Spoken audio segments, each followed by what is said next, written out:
Huh? Okay. So go ahead and get in this code here. So now we talk about Afrofuturism. It's part of the Black Panther curriculum. And the first thing I want to know is what y'all think about Black Panther. You still can go ahead and join this lesson by going to the code right here in the top left corner.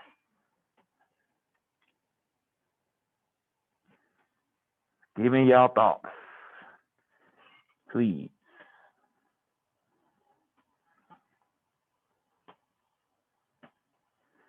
And overall, it looked like y'all did pretty good on your last test, so that's a good job.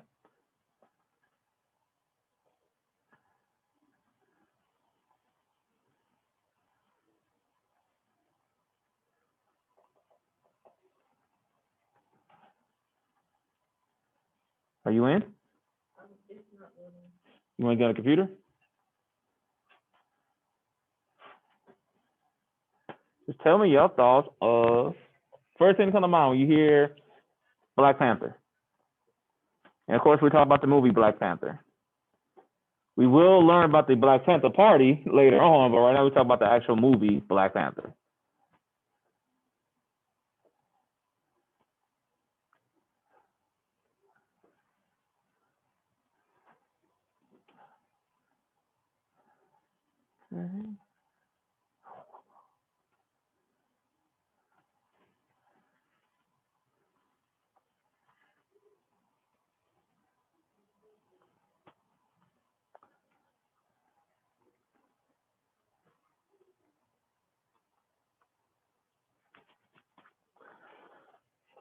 All right, very good Marvel movie, Marvel character, Black superhero, good movie, like the plot development. It's pretty good feedback here. Okay. So again, this first part is talk about Afrofuturism, just so you guys can have a better idea of that. You guys like another minute or so to throw in your stuff here. It's gonna be high collaborative, so make sure you guys have access to your nearpods.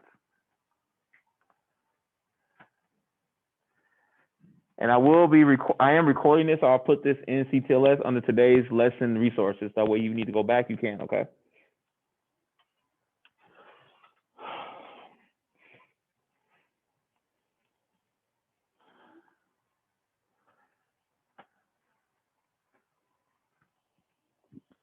Okay.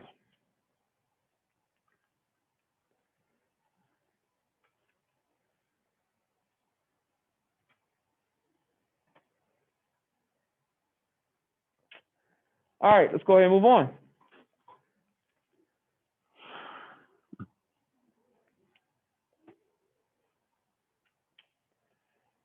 All right. So for some of you guys, this may look familiar. For some other ones, this might be looking brand new.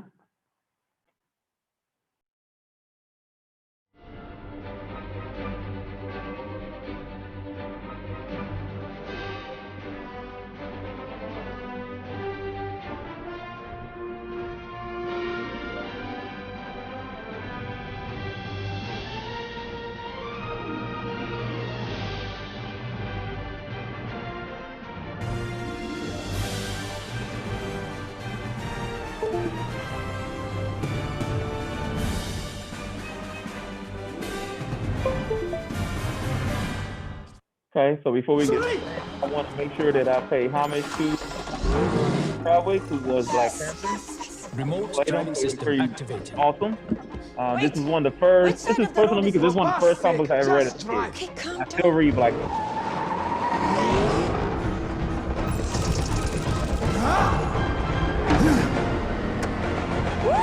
Let's go!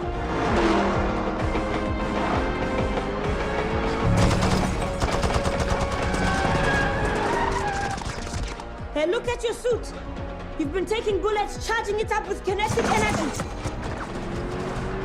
Pull around the truck.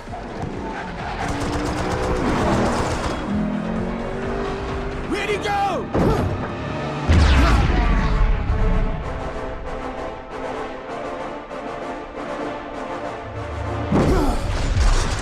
You show off. Yeah, that's why I wanted to do this first. to kind of give Chadwick his props because he did pass away from cancer. No one knew it, but during that filming, he had cancer. And it was crazy that how much he did while he had cancer because he played a lot of other people we're going to be talking about in class too. All right, so what is Afrofuturism? And I'm sorry, you guys, I really tried to make this color, this background work better for you. All right, so I'm going to ask some online people to read for me. So I'm about to call on you. Hope you guys are ready. All right.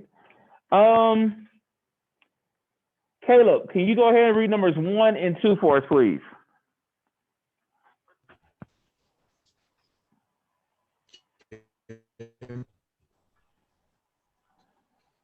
Afrofuturism.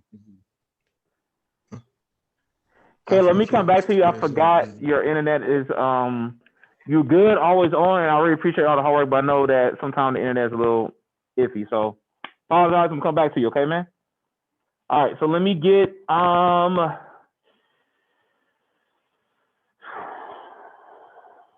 DeMarcus, can you read numbers 1 and 2 for us, please? The Afrofuturism is a reimagining, how do you say that? Reimagining. Okay. My fault.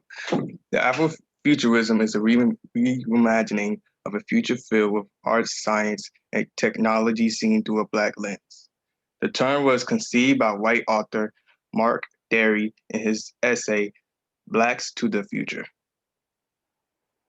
You want me to also read that A? Yeah, can you go ahead and read A? Go ahead, yeah. Okay. Derry discussed Afrofuturism as a speculative fiction that threats African American themes and addresses African American concerns in context of the 20th century of technoculture. All right, so remember the 20th century would be the 1900s. So we just left that in the 1900s. So like up to 1999 would be the 20th century. All right. I don't know either. It gave me a lot of times where I always want to make sure when I hear that it's always the century is always, yeah, it's always above 1 year. It's like we're in the 21st century right now and it's 2000. So yeah. Let me get Given. Can you read number 3 for us, please? Afrofuturism creates the question, can a community whose past has been deliberately rubbed out and whose search for their history imagine possible futures? All right, so that's what the idea is. So we think, again, I want y'all to see the movie Black Panther differently. Everybody got me on that? Yeah, it's a good movie. It's a lot of action and it's fun. But I want you guys to see it also from a different perspective, which is the point of this class. Then we're able to see other movies from the same perspective. Okay. All right. The difference between Afrofuturism and standard science fiction. Curly, can you read this for us, please?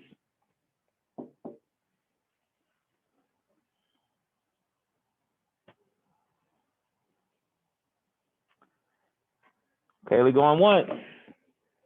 My other pen at? Kaylee going twice. The difference between Afrofuturism and standard science fiction. While focused on technology, Afrofuturism is about ancient African traditions and Black identity. To be Afrofuturism, the story, work of art, must have roots in Black culture. All right, so first off, let's make sure we know this could be said for any other ethnic group as well. If I got me on that? It's just Black Panther was the easy one to do. Marvel has another movie coming out, which I cannot wait because it really kind of tie into our Asian American component. I just forgot the name of it. Shoot. But it's oh dang. And then we could do the same thing with the movie Aladdin. If I got me on that from an Arabic perspective. So I just cannot think of this another Marvel movie. And I just cannot think of the character's name. It starts with an S, but it's coming out sometime this year. You know, depending on how COVID list will work. But you can use this across cultures. But the key thing is that you have to have the work of art be rooted within that culture. In this case right here, we're talking about the Black culture. So I got me on that? And it has to be with technology at the center. What's the name of it? Shang-Chi. That's another movie. So it's always hard. Shang-Chi. So this is like one I'll be adding to the next round of ethnic studies because then we have that movie out, hopefully. Okay. A Legend of the Ten Rings, which is a very good comic book, by the way. All right, so memory test. Go ahead and do this real quick. Beat me. All different images of Afrofuturism.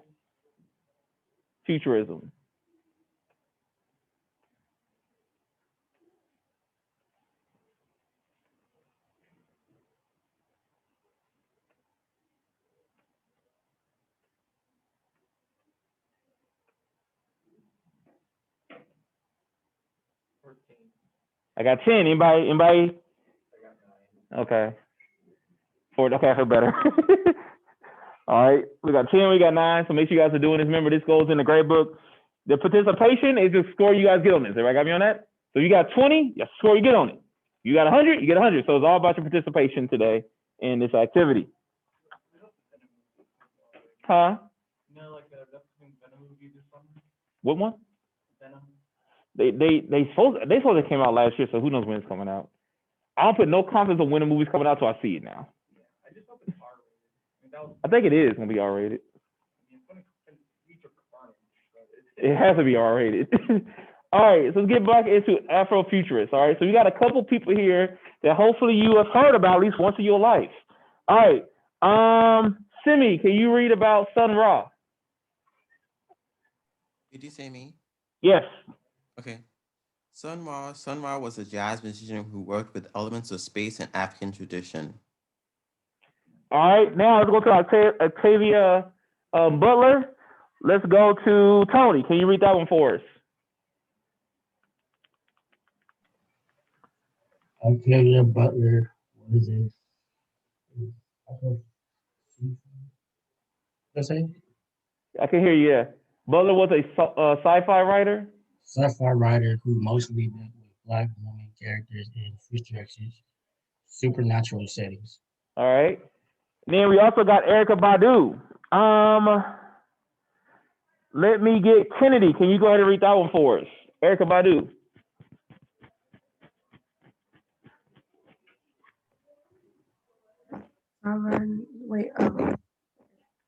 Badu was a musician who uses elements of futurism in the African tradition in her music. Okay. And then the last one we got is Janelle Monáe, is a musician who mixes elements of space and Black culture reference in throughout her music. So these are 4 examples that really kind of came to mind first when I started thinking about it. And the first 2 I actually got from other students in another class, but thought these were pretty good. Now, I'm gonna give you guys an example by we're gonna listen to Erykah Badu in a second, okay? All right. So you guys can listen to a couple of these songs and our videos to really kind of see that. So I give you guys a second just to read this to on your own.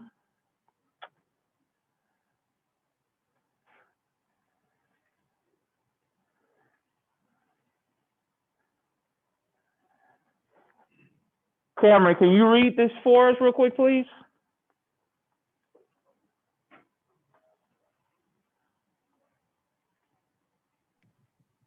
Cities controlled by big companies are old hat in science fiction.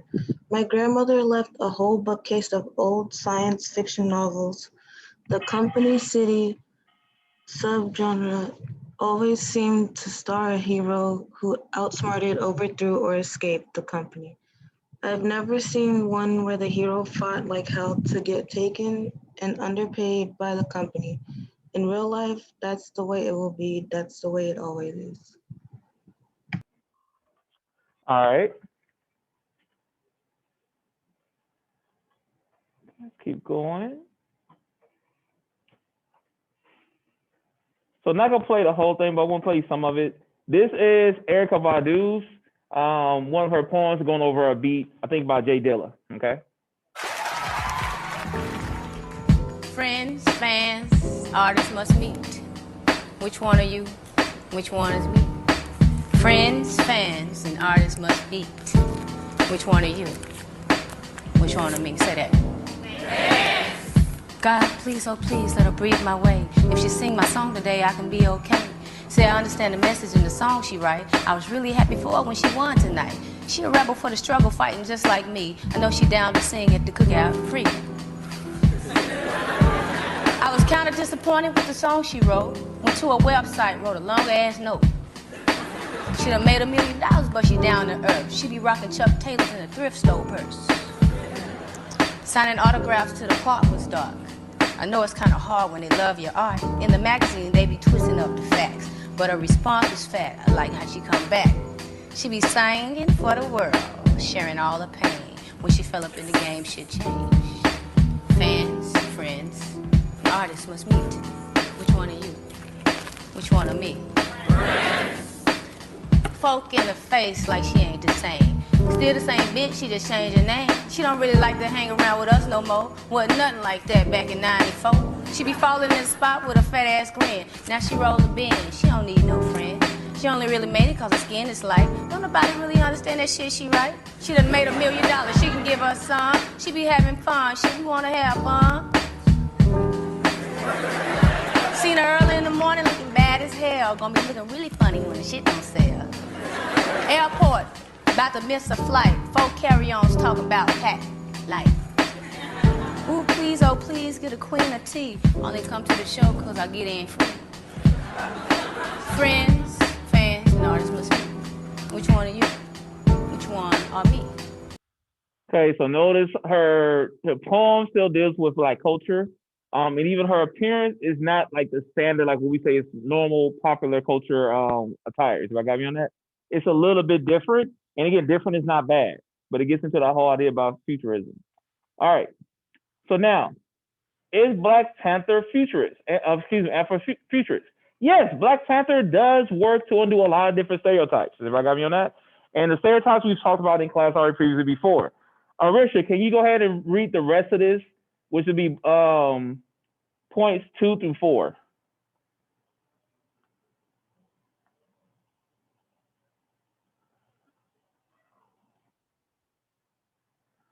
Okay.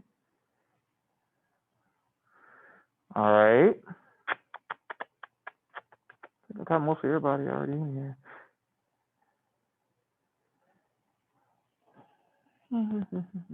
Eric, can you go ahead and read this bullet points 2 through 4, please? Yes, Black Panther does work to undo stereotypes. It reclaims the past to reimagine a very different future.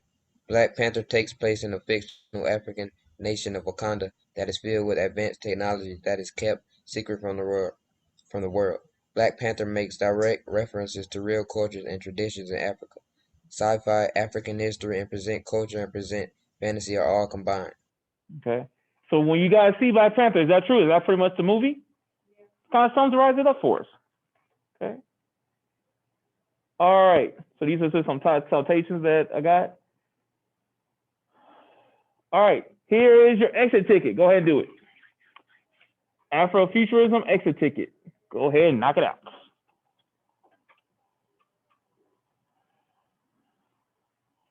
See if y'all was paying attention. Chuckle, chuckle, chuckle, chuckle.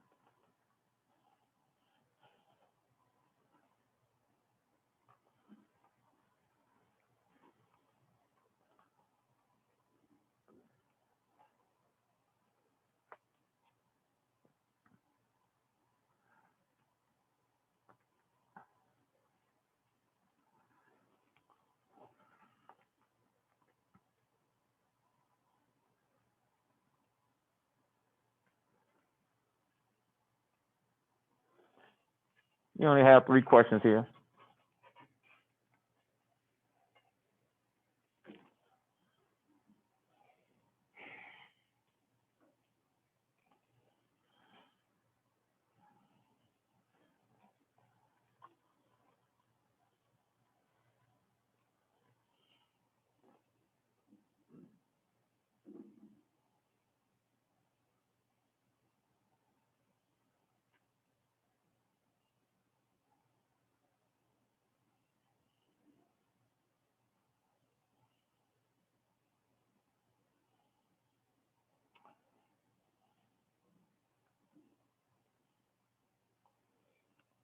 So the first thing when you guys watch Black Panther again over the next 36 hours, think of it from the idea of Afrofuturism and look at the future aspects of it, okay?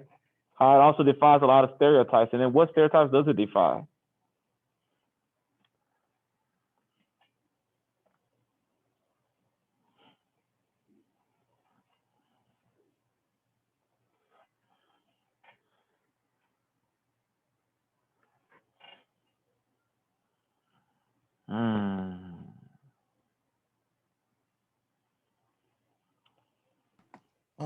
Dr. Tidwell, What's up, man? is the access ticket supposed to be Nearpod? You should be able to click on it and get it done. I can't access it through my Nearpod for some reason. Okay, I'll put the link in the chat.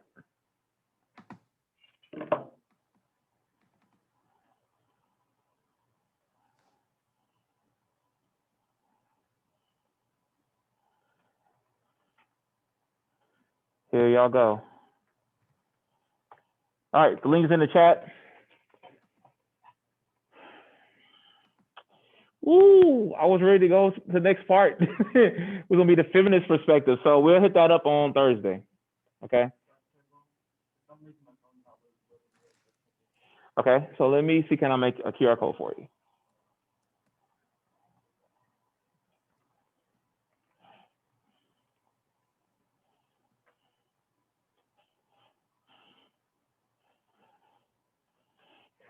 So here's a QR code to get into.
You guys getting this done.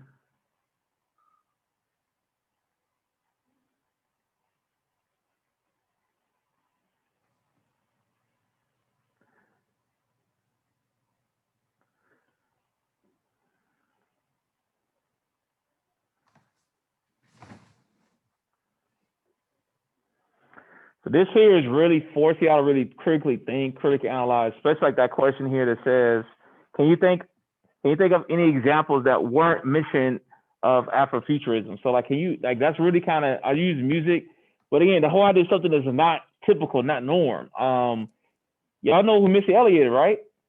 You heard of her? She's the example. I just didn't put it in there. So no one say that now. You can't use it. But Missy Elliott, all her music is an example of that.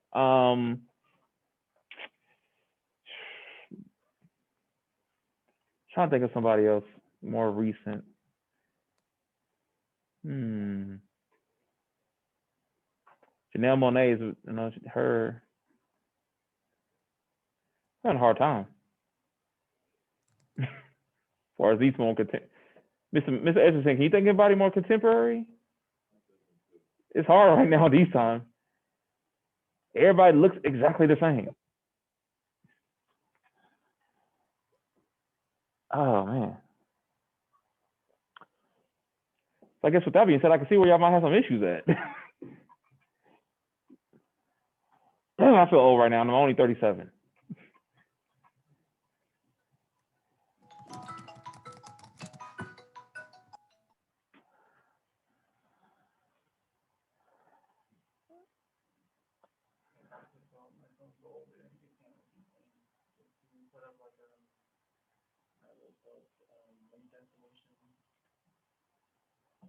So you can't pull up the QR code either? Okay, so let's try to shorten the link and give you that shortened link. Hold up. I got like 5 windows open on this computer. Send.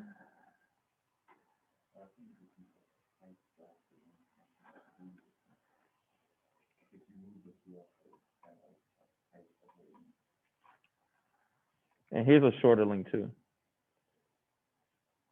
There'll be a lot of letters there, but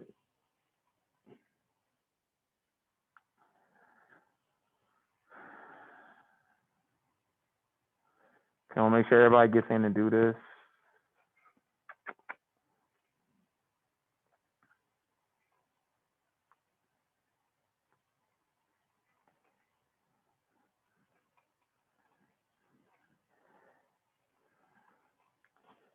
Guys, again, this is not optional.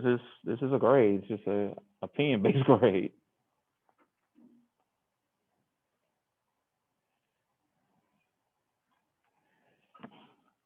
Just as we're looking at, the next thing we'll get into is going to be more of the Asian American experience and the Asian immigration experience. We talk about Chinese Exclusion Act, also Transcontinental Railroad. And a lot of that is coming from a class I took in Asian American Studies. And our textbook was this book here. It's called Screaming Monkeys, Critiques of Asian American Images. So a lot of stuff you guys are getting over the next 2 days and over the next week will be out of here. So I got me on that? And I like the book is because it's critiques of Asian American images by Asian Americans. So you guys get that, again, where you have Asian Americans being at the center of the conversation, okay? So just be ready. They even break down Hello Kitty, because Hello Kitty has a lot of prejudice and stereotypes in it too. So we're not gonna do that right now, but even Hello Kitty could be talked to as well.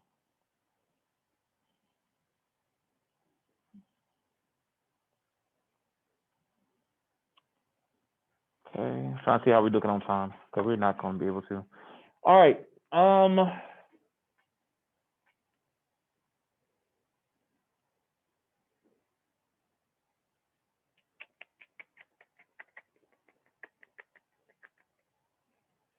that's where we're going to stop at, and then we're going to pick up on Thursday with Black feminism, okay?